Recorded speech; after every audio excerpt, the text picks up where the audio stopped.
Estão comigo já 4 comentadores, 3 jornalistas e um politólogo, a quem agradeço muito terem vindo esta noite também à RTP. Sara Antunes Oliveira, subdiretora do Observador, Maria Flor Pedroso, jornalista da Antena 1, David Pontes, diretor do Público, e Eduardo Pereira Correia, politólogo. Boa noite a todos e muito bem-vindos. Acompanharam a primeira parte e, Sara, posso começar por ti. Cito aqui uma expressão do Francisco Assis: estamos num período mais passional. Agora a pergunta: a previsão é que o período mais passional vai durar pelo menos até 18 de maio e se calhar um bocadinho mais, não é? Se calhar um bocadinho mais. Eu lembro-me de ouvir Francisco Assis falar de estabilidade política e da necessidade de estabilidade política em janeiro de 2023, quando havia casos e casinhos no governo, e de Francisco Assis dizer que a estabilidade política era absolutamente fundamental e que era preciso garantir que a instabilidade parava porque o país precisava de estabilidade. E agora ouço Francisco Assis dizer que ter eleições de ano a ano é sinal de maturidade democrática, e confesso que fico um bocadinho surpreendida por ouvir Francisco Assis, que é um homem sensato, na maior parte das vezes, dizer uma coisa dessas. Não acho que seja um sinal de maturidade democrática, sobretudo quando olhamos para o que nos trouxe até aqui e temos alguma dificuldade em perceber. Claro, foi... Mas no ponto em que chegamos, e não quero estar a interromper muito, todos os partidos e os Conselhos de Estado foram dizer ao Presidente da República que tínhamos de ir para eleições, não é? Portanto, houve ali um momento em que alguém não foi capaz de travar. Sim, atenção, eu acho que o grande responsável por isto é Luís Montenegro. Luís Montenegro podia ter resolvido isto rapidamente se o problema inicial do Partido Socialista, e com razão, era uma questão de transparência e de explicações. Luís Montenegro devia ter dito tudo o que tinha a dizer sobre a Spin Viva e todas as empresas e todas essas coisas. Agora, quando chegou o momento de tomar uma posição, o Partido Socialista tomou uma posição e todos os outros partidos tomaram uma posição. Portanto, também não vamos aqui fazer de conta que só o Luís Montenegro é que quis umas eleições. E acho que tudo isto é difícil de sustentar em relação a toda a gente. É um período emocional e passional até lá. Acho que vai ser até depois, porque agora também já ouvimos figuras do PS dizerem que, se calhar, se for o Luís Montenegro a vencer as eleições e se for ele o chefe de governo, não viabilizam aquele governo, não é? Eu sei que nós podemos interpretar as coisas de várias formas, mas Marta Temido, aqui na RTP3, deixou isso de forma muito clara, não é? Agora Alexandra Leitão, observador, diz que é preciso ponderar se vai acontecer ou não. Portanto, eu temo que não só ninguém foi capaz, como dizias, de pôr os pés à parede e parar e dizer: meus amigos, vamos lá ter calma porque estamos todos aqui a perder um bocadinho a cabeça, como agora toda a gente está a fazer, a pôr as fichas todas, all in, e eu não sei muito bem como é que vamos sair. Maria Flor Pedroso, porque se é normal que em tempos eleitorais tenhamos discursos mais extremados e obviamente mais adversativos, para usar aqui um eufemismo quase, também não é bom que já depois de tudo o que vivemos isto impeça qualquer tipo de diálogo a seguir. Pois, mas é assim, eu acho que o que se diz hoje não vai ser válido daqui por um mês, porque há um mês seria impossível estarmos a fazer um programa sobre vamos ter eleições daqui a 2 meses. E, portanto, eu penso que a vida política portuguesa está tão acelerada, tão acelerada, que isto... ninguém estava à espera de uma crise destas. E eu retomo aqui uma das personalidades que me habituei a seguir na vida política portuguesa há muitos anos, que foi, na véspera da moção de censura do Chega, houve um conselheiro de Estado, que por acaso é uma das figuras mais gradas do partido que sustenta o governo, este governo ainda, que enfim, que já não existe, mas que ainda está em funções, em gestão, que é António Lou Xavier, que veio dizer, assim que se soube a primeira notícia da tal empresa, que Luís Montenegro tinha que fazer 2 coisas ou 3 coisas. Pedir desculpa, esta empresa é um embaraço, e ver-se livre da empresa. E se isso tivesse acontecido nesse dia, portanto há mais de um mês, mesmo com a moção de censura do Chega, que estava vetada ao fracasso, chumbada à partida, como acabou por acontecer, nós não estaríamos aqui. E portanto, depois tudo o que vem a acontecer é um bocadinho... Mas quando dizes daqui a um mês podemos estar noutro contexto, a verdade é que é muito difícil que não se seja a discutir. A questão ética, salvo erro, como é que dizia agora, a ética no exercício de cargos públicos, de Pedro Nuno Santos falava ainda ontem aqui nesta mesa. Não, eu creio que, vamos lá ver, nas eleições vai-se, acho eu, Também não quero estar a... Mas acho que se vai discutir tudo. Vai-se discutir este caso, como é evidente, e vai-se discutir... Vai haver uma batalha de narrativas, que é quem é que provocou esta crise. E isto, ou se vai aos factos e ao começo das coisas, quer dizer, há coisas que são factos, não são opiniões. E, infelizmente, nós aqui somos jornalistas e não tanto aquela ideia em minha opinião é isto. Não. Até me socorri aqui de uma opinião muito mais abalizada do que as nossas para perceber que esta circunstância não era uma circunstância normal na atual situação, no caso do Primeiro-Ministro, de ter uma empresa com estas características. David Pontes, não é fácil termos esclarecimentos, mesmo desde logo em relação à empresa do Primeiro-Ministro, num tempo que será de discurso de comício, não é? É uma coisa que se arrasta, quer dizer, nós temos de facto e eu corro o risco de ser um bocadinho temerário no pessimismo, mas há uma espécie de desligamento, às vezes, da classe política em relação à população. E neste caso parece um bocadinho evidente. Ninguém esperava, como dirá Marcelo Pedroso, uma coisa destas e ninguém desejava uma coisa dessas. Mas os partidos têm-nos conduzido, às vezes, muitas vezes, a este beco sem saída, um bocado porque esse discurso permanente de comício parece muito presente quase sempre, ou seja, não precisamos das eleições para isso. E se recuarmos atrás, Montenegro foi dos que mais o praticou. E é um discurso quase sempre violento. Aquilo que nós ouvimos na Comissão Nacional do PSD, o que transpareceu cá para fora, é de um exagero brutal que não deixa grande espaço para o diálogo. E por isso, quando nos perguntamos, e os partidos têm sempre estas duas componentes para gerir, uma é o interesse do país, outra é o seu interesse próprio.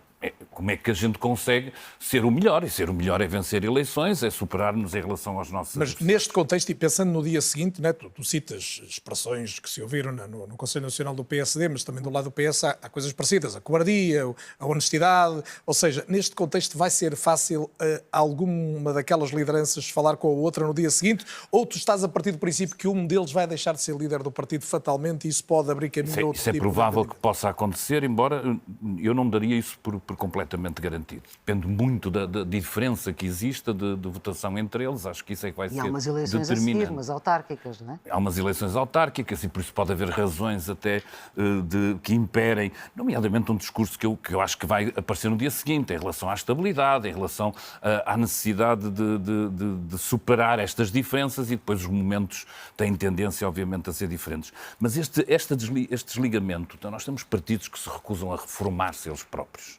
E isso tem contribuído cada vez mais, eu acho, para uma degradação da qualidade, nomeadamente dos seus elementos. Depois recusam-se também, de alguma forma, a aperfeiçoar o nosso sistema eleitoral. Estás a falar em particular do PSD e do PS? Estou, porque são os dois mais responsáveis, obviamente, por isso. E nós vemos, temos 50 anos de democracia, é tempo da gente evoluir, é tempo de melhorar. A Constituição pode ser melhorada, o sistema eleitoral pode ser melhorado, os próprios partidos deveriam melhorar. E eu acho que, sistematicamente, eles recusam-se a isso e depois votam muito mais neste espetáculo.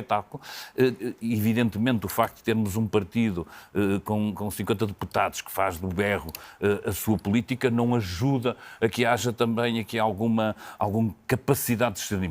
Tenho confiança, obviamente, que apesar de tudo as eleições possam servir um bocadinho, eu diria que isto vai tendo sempre um pico de subida, de exaltação, essa parte passional que tu dizes, mas depois há ali, de repente, um arrefecimento necessário a que as pessoas tomem medidas e que os dirigentes tomem medidas mais em consonância, depois de passar esse momento em que se disputam entre eles, então vamos nos preocupar um bocadinho com o país. Citaste a emergência do Chega, eu penso que é relevante atendermos a isso. Eduardo Pereira Correia, bem-vindo mais uma vez, é um gosto tê-lo, não é ou não é, no seu caso pela primeira vez, atender a isso neste contexto. Até que ponto o PSD e o PS não perceberam que esta ascensão do Chega os obrigava a um diálogo, os esforçava a olhar o país e a governação ou a governabilidade, no fundo as duas coisas estão ligadas, de uma forma diferente da que se habituaram durante mais de 40 anos? Eu acho que essa questão demonstra exatamente o problema principal, que é uma enorme fragilidade do sistema político. Era exatamente aquilo que o David estava a falar, ou seja, há uma fragilidade estrutural no sistema político e sobretudo, uma enorme personalização da política em Portugal. Neste momento, nós estamos a falar de dois líderes, seja do PS como do PSD, e da incompatibilidade que ambos têm em fazer acordos ou simplesmente conversarem sobre a política nacional. Isso leva não só a essa personalização enorme da política, como uma enorme irresponsabilidade por parte de ambos. Aliás, nós ouvimos ainda agora Francisco Assis a falar a necessidade que deve existir entre os dois principais líderes em conversarem. E isso não aconteceu. E todo o país está a ser levado, com o sistema político atrás, a uma irresponsabilidade de dois líderes, que pura e simplesmente não tiveram a capacidade de o ver. Tudo isto é aumentado com um descontentamento crescente que vai existindo por parte da população. Ora, se nós associarmos a duas pessoas que não têm capacidade de fazer acordos, não têm capacidade de compreender que na política hoje devemos ceder para ganhar amanhã, portanto faz parte. Mas há uma dimensão que é qualquer cultural e há uma dimensão que é legal. Não é? Quando olhamos para os exemplos do que acontece na Alemanha ou do que acontece em França, enfim, há modelos diferentes que propiciam formas de atuação diferentes. Está esgotado o nosso modelo? Não, já lá vou a esse ponto. Também é importante olharmos para isso. Eu acho que existem fragilidades de liderança e na gestão interna dos partidos. E essa é uma responsabilidade direta do nosso sistema político. E depois também existe uma responsabilidade do próprio sistema, isto é, institucional. Por exemplo, nós vemos um Presidente da República, que não se falou ainda hoje aqui, mas que é importante destacarmos, o papel do Presidente da República, que tem tido uma atuação ambígua para aquilo que se esperava, com mais alto magistrado da nação, nomeadamente uma excessiva personalização da sua atuação. O Presidente da República esqueceu-se da instituição Presidência da República, do seu papel moderador, da responsabilidade que devia ter em intervenções, sobretudo da necessidade, menos intervenções mediáticas e mais da necessidade de... Isso retirou-lhe a autoridade para um momento como este? Exatamente. É esse o problema. O Presidente da República perdeu sempre a autoridade. O Presidente da República achou que criar um guarda-chuva a um governo maioritário era a sua maior vantagem. Ora, não foi. Como nós vimos, ele já tinha feito 2 dissoluções da Assembleia e esta foi a terceira. O Presidente da República procurou sempre uma popularidade muito maior da sua imagem do que uma ação, uma magistratura de influência nos bastidores. E levou-nos aqui. E mais estranho foi que o Presidente da República não se apercebeu desta situação. Ele foi apanhado de surpresa perante esta crise política. Ele não teve tempo, não teve autoridade para atuar neste motivo. Também não teve tempo.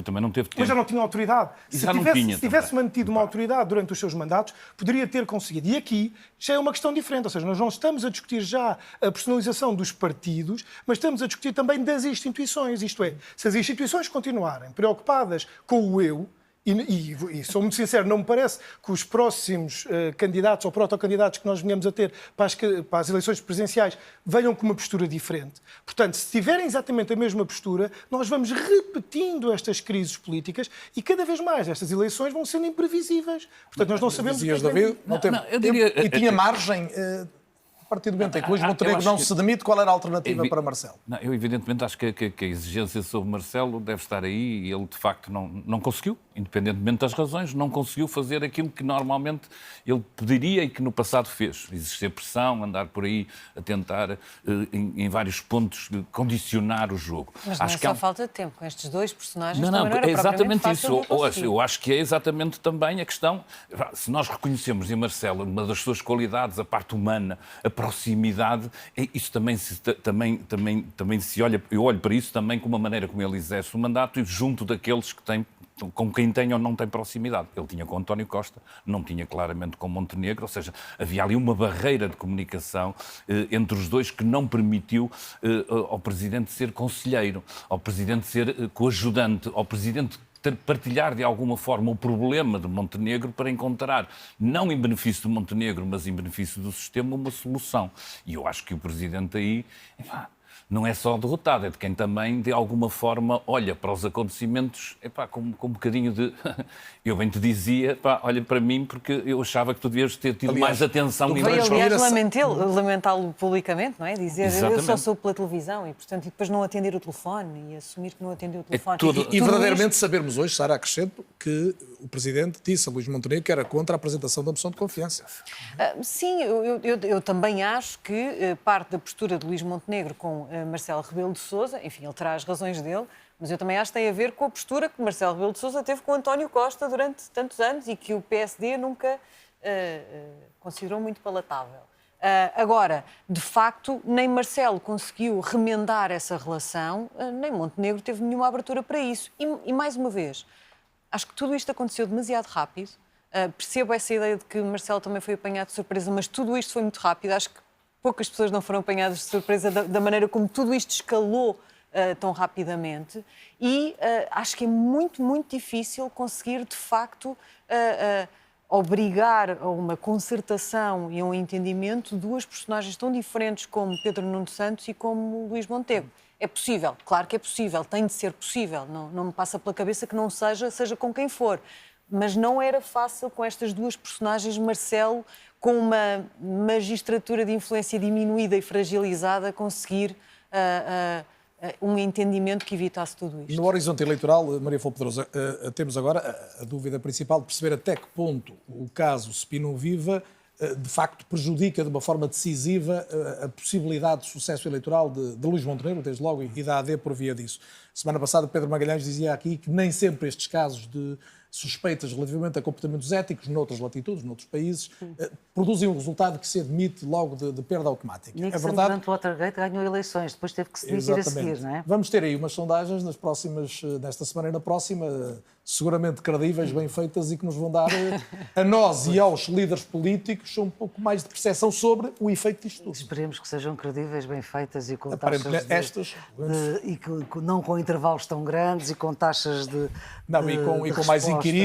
Exatamente, portanto, e com uma margem de erro sem mais desvalorizar próxima. outras, as que estão Sim, para sem sair. desvalorizar, evidentemente. Habituarmos a alguma fiabilidade. Não é fácil, eu acho que esta circunstância apanha toda a gente de surpresa e eu acho que estas sondagens vão-nos dar a fotografia deste momento e não a fotografia do momento de 18 de maio. Porque é isso que as sondagens são. As sondagens dão fotografia do momento em que são inquiridas e não projeções daquilo que vai acontecer no dia das eleições. E faltam 2 meses. Mas é muito relevante, permite-me só. Com certeza que é. Eu adoro fazer de jornalista perguntador. Sim, é verdade, a tua jornalista que responde é mais difícil. Exatamente. Mas eu queria falar do Presidente da República. O indicador que possa haver em relação a quanto é beliscada a AD ou quanto pode ganhar o PS, ou o inverso, vai dizer muito sobre a forma como o país está a reagir a isto. Já. Eu acho que não sabemos. Isso é para isso que servem as campanhas eleitorais. Ainda não vi os líderes na rua a testar isso e a perceber como é porque não são só as redes sociais e a comunicação social que conta. É preciso ir para o terreno e perceber o que é que as pessoas pensam disto tudo. Mas eu queria voltar ao Presidente? Queria voltar um bocadinho atrás em relação ao Presidente. Eu acho que nesta crise todos são responsáveis, se quisermos ir por aí, mas nesta crise Marcelo Rebelo de Sousa não tem... se das outras teve responsabilidade, eu creio que nesta é difícil sacar-lhe a responsabilidade. Não havia alternativa depois da apresentação da moção de confiança. E talvez por isso é que o Presidente tenha dito a Luís Montenegro para não apresentar uma moção de confiança, porque uma moção de confiança significava eleições.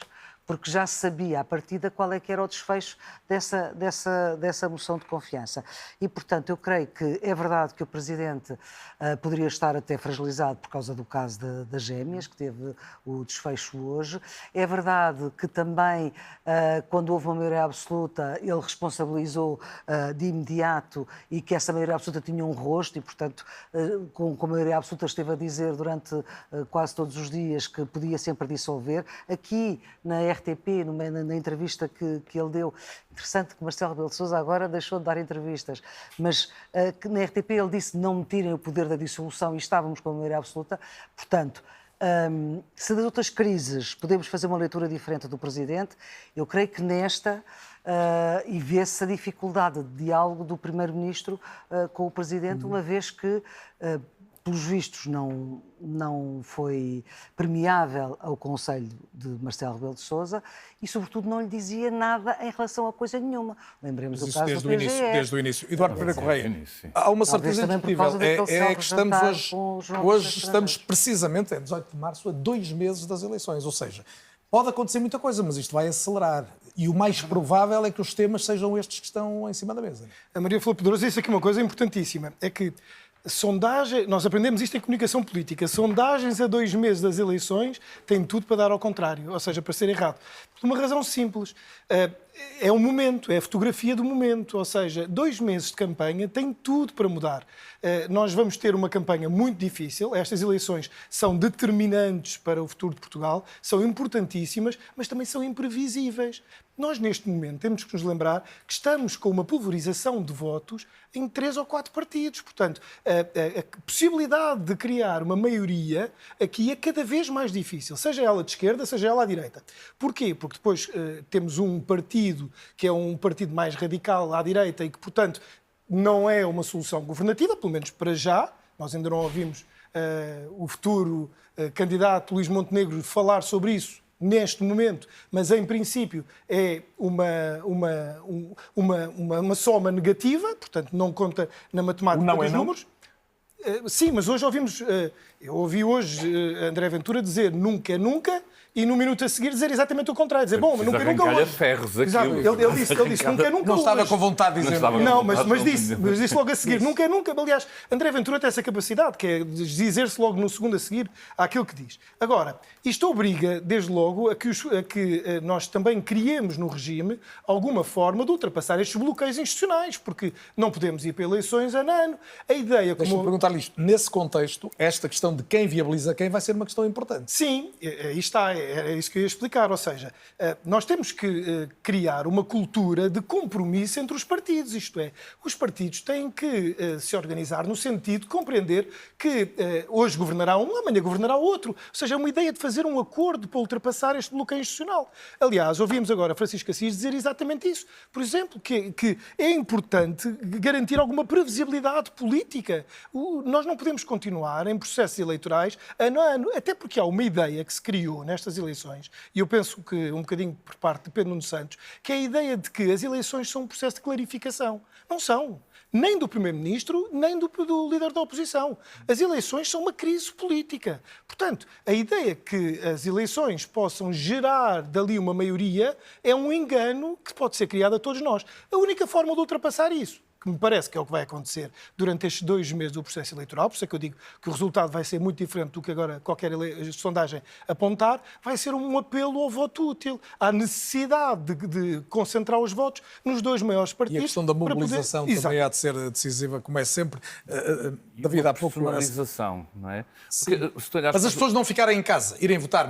Por muito que se diga que os portugueses não querem eleições, a verdade é que nos últimos 3 atos eleitorais para o Parlamento houve sempre um aumento do número de eleitores e uma diminuição da abstenção. Ou seja, as pessoas têm saído de casa para votar. E esse fator... Isso acontece agora. Pois, também não. dúvidas. Será que vai acontecer outra vez? Não sei, eu acho que há um problema que é, e quer pela maneira como chegamos a esta crise e para onde partimos para as eleições, tem muito a ver com pessoas e tem muito a ver com a maneira com que os líderes gerem estas coisas. Eu acho que vamos estar muito focados as pessoas vão estar a pensar qual deles é o melhor, e que é uma coisa que se pensa sempre, mas eu acho que as políticas se calhar vão ter menos importância. Uma porque a economia, que é aquela política que mexe, está bem, já vinha de trás, continuou bem, e por isso eles não têm nada a ver com isso, em parte, não é? Pelo menos as pessoas poderão assar. Depois, porque os problemas que mexem mesmo com as pessoas não mostraram, nem na parte da maioria absoluta, nem neste ano, é curto, obviamente, capacidade para mexer. Estou a pensar na saúde, estou a pensar na habitação. Sim, são dois temas grandes em que eu não consigo perceber que as pessoas entendam grandes diferenças entre os 2 partidos. E por isso a escolha, acho eu, vai estar muito mais inclinada para olhar para a personalidade de cada um deles. Talvez e tentar. esta tentativa com as PPP, não é? Com este anúncio já aqui. Mas isso passa para as pessoas, quer dizer... Não sei, mas há pelo menos aqui uma diferenciação ideológica e pode haver diferenciação esse debate, eu acho que há. Mas a questão é se sai da bolha e se chega ao eleitor eu acho que não. É que eu acho que não. Acho que para as pessoas ou tens serviços bem feitos ou tens boas entregas não, e não. Porque as pessoas continuam a estar sentados na sala de urgências, não é? Claro, e não é as PPPs, acho eu, que infelizmente vão resolver isso, porque continuamos a ter falta de médicos, falta de organização. Por alguma razão existe um sistema tão diferente em termos de cuidados a norte e a sul. São problemas de gestão que nenhum deles resolveu. E por isso eu acho que as pessoas se encontram às vezes. O que eu acho é que nós não temos grandes protagonistas nos outros partidos, não é? Tirando, obviamente, André Ventura e a capacidade que teve, nomeadamente, de levar as pessoas, às vezes não é votar nele. As pessoas vão lá votar contra. É o voto de protesto. É o voto de protesto, independentemente. Por isso é que Portanto, vai ser muito uma avaliação de Pedro Nuno Santos de um lado e Luís Montenegro do outro, na tua leitura. Para mim, eu acho que é isso que vai mexer um bocadinho mais com as pessoas, o que pode fazê-las ficar em casa, borrifarem-se. Podemos pegar nesta questão de tivemos uma participação maior, também um aumento do eleitorado do Chega nas últimas eleições. Porventura, muita gente saiu da abstenção para votar no Chega. Saberá melhor que eu o Eduardo, mas creio que é comumente aceita esta ideia e cientificamente comprovada. Mas a minha questão, esta questão do quem viabiliza quem, parece muito, muito relevante. Ou seja, nós neste momento temos, citavas há pouco, 2 pessoas do Partido Socialista a levantarem dúvidas. No atual contexto emocional, do lado do PSD haverá vontade de tudo menos de viabilizar um governo liderado por Pedro Nuno Santos. Podemos estar em crise política no dia seguinte às eleições? Podemos, mas eu espero que não, não é? Quer dizer, acho que é absolutamente inadmissível que se crie, como falávamos, se crie um momento para ir a eleições para clarificar, e eu acho que esta ideia de clarificação errada esteve dos dois lados, porque acho que a dada altura o Luís Montenegro quis muito estas eleições e a moção de confiança foi para dizer, então os portugueses que digam se perceberam tudo que sabem tudo o que precisam de saber sobre a Spin Viva, não é? Como se fizessem eleições, tudo isto é uma loucura. O que eu acho é que se ambos vão fazer isso para uma clarificação, vão ter de aceitar essa clarificação. Não é admissível que 2 representantes dos 2 maiores partidos portugueses, com a responsabilidade que têm histórica e atual no país, se deem ao luxo de terem 2 pessoas à frente a tomar decisões destas para no dia a seguir a dizer eu aceito o governo, mas só se não for contigo, não é? De facto, nós também não podemos esquecer que as pessoas vão dizer alguma coisa sobre Pedro Nuno Santos e sobre o Luís Montenegro no dia 18 de maio. Não vão dizer só sobre a política do governo e não vão dizer Isso, só do teu sobre... ponto de vista, condena também a CPI, a Condição para a Comissão Parlamentar de Inquérito? Eu acho que a CPI abre um precedente que não devia ser aberto, acho que pode complicar muitas coisas, sobretudo quando temos no Parlamento com espaço partidos que usam todos os expedientes para criar o caos e a confusão. Ver um partido como o Partido Socialista, por uma razão de falta de transparência e exigir respostas a um Primeiro-Ministro numa Comissão Parlamentar de Inquérito é uma coisa que para mim não faz sentido e abre um precedente grave. Também não estou a ver como é que isso vai acontecer na próxima legislatura, muito menos se ganhar o Partido Socialista. Quer dizer, não se vai fazer uma Comissão de Inquérito a um Primeiro-Ministro que já não é. Vejo tudo isso como muito complicado. Acho, aliás, que a pior coisa que pode acontecer a Pedro Nuno Santos até ao dia 18 de maio é que não surjam elementos que sustentem esta nova ideia de que não é só uma questão de falta de transparência, que Luís Montenegro esteve a ser pago por serviços não prestados para beneficiar os clientes da Spin Viva e beneficiar, por exemplo, a Solverde. Se até 18 de maio esta ideia não existirem elementos, não surgirem elementos que sustentem esta ideia, de facto o Partido Socialista tem aqui um problema. Porque eu compreendo a ideia de que as sondagens são uma fotografia de agora e não são daqui a 2 meses, mas eu acho que as sondagens que vão sair nos próximos dias vão ajudar a perceber uma coisa, que é aquilo de se esta história da ética e das dúvidas em relação a Luís Montenegro se reflete na vontade que as pessoas têm de que Luís Montenegro não seja Primeiro-Ministro. Porque o que temos... a resposta à minha pergunta final, que era uma pergunta para a resposta. Porque aquilo que nós temos visto nestas outras sondagens... O que é que vos parece verdadeiramente que neste momento pode decidir as eleições? Do teu ponto de vista, é isso, essa clarificação ou falta dela? Eu acho que é importante a clarificação. Mais uma vez, acho que isto já devia ter acontecido há muito mais tempo e, como dizia a Flores, escusávamos estar aqui. Eu acho que não é isso que vai decidir as eleições, porque as pessoas continuam a estar sentadas em serviço de urgência e à espera de 18 horas, continuam a não ter respostas para a habitação, estão-se um bocadinho a borrifar, honestamente, para esta questão, porque, lá está, também são coisas um bocadinho técnicas e não percebem muito bem qual é a linha entre a ética e a ilegalidade, e também ninguém ainda esclareceu isso, porque o Partido Socialista também não quer dar o passo em frente. Mas e dizer, usando uma palavra da moda, há sempre problema. uma percepção, não é? Mas a percepção vai ser muito importante até o dia 18 de maio. E se mantiver, se o Partido Socialista não conseguir fazer crescer a percepção de que houve de facto aqui uma coisa grave, mais do que uma falha ética, então eu acho que as pessoas vão penalizar o Partido Socialista por ter levado o país para... Porque acho que as pessoas vão acabar a dizer, mas foi só por isto. Então, mas nós estamos com tantos problemas, o que não tem nada a ver, não é? De facto, o Primeiro-Ministro tem de facto de dar respostas. E ainda não disse. Acho que a percepção vai ser um bocadinho diferente. Maria Flores, o que é que te parece que decide? Eu acho que tu fizeste uma pergunta aqui há pouco ao nosso politólogo que é essencial, que é, nós temos neste momento um Parlamento fragmentado e vamos continuar a ter, e portanto estas eleições também desse ponto de vista também vão ser importantes para se perceber o que é que acontece aos outros partidos, porque isto não é só uma eleição que só tem 3 partidos ou 4, e de facto houve uma coisa que os partidos não perceberam há quase um ano, há um ano e pouco, no dia 10 de março, é que o Parlamento, da forma como se distribuiu, obrigava a que se fizesse política de outra forma. Ou seja, o tempo da Troika estava para trás, o tempo da geringonça estava para trás, agora temos isto. E temos que nos reorganizar com isto. E eu acho que nenhum deles percebeu isto. E, portanto, não sei que clarificação é que 18 de maio nos vai trazer.